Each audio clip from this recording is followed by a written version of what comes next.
ఇప్పుడే జీ5 app download చేయండి. చూడండి మీ ఫేవరెట్ టీవీ షోస్ ఎప్పుడైనా ఎక్కడైనా. ఏంటలా ఉన్నావు? ఏం లేదండి. లేదు, నీ మొహంలో ఏదో ఆందోళన కనిపిస్తుంది. తన మనసులో ఇప్పటికీ శౌర్య సరే ఉన్నారు పెద్దమ్మ. తన ఇష్టం గెలవాలి, అది నువ్వే గెలిపించాలి. ఆందోళన అంటే సీతారాముల కళ్యాణం జరిపిస్తున్నావంటే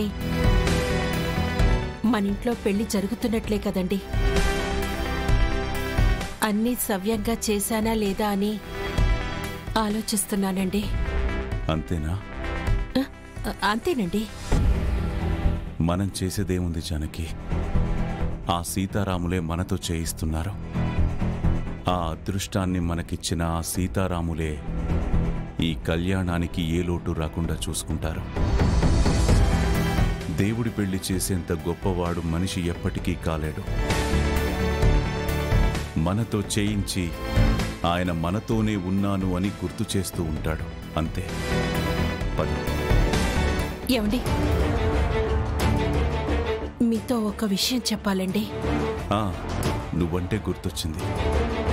నేను నీతో ఒక విషయం చెప్పాలి. ఏంటండి? ఈసారి స్వామి వారికి పట్టు వస్త్రాలు సమర్పించే బాధ్యత ఆద్యకి అప్పచెబుదాం. అవును జానకి, శ్రీనుని పెళ్లి చేసుకుని హాయిగా ఉండాల్సిన ఆద్య తెలిసి తెలియక మనం చేసిన తప్పుల వల్ల తర్వాత తన జీవితం ఏంటి అనే ప్రశ్న దగ్గరే ఆగిపోయింది. అందుకే ఆద్యతో ఆ కార్యక్రమం చేయిస్తే మన తప్పులు ఆ దేవుడు సరిదిద్ది ఆద్యకి మంచి జీవితాన్ని ఇస్తాడని నా మనసు కనిపించింది. నువ్వేమంటావు?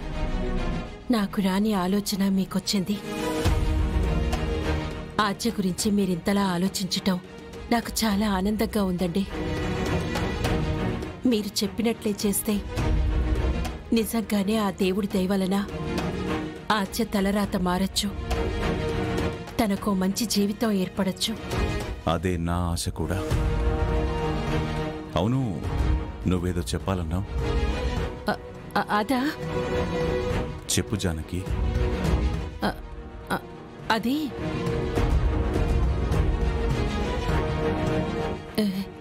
నేను అడిగాక మీరు కాదనకూడదు. విషయం ఏంటో చెప్పు.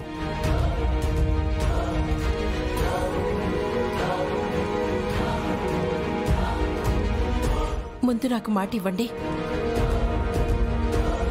అలాగే.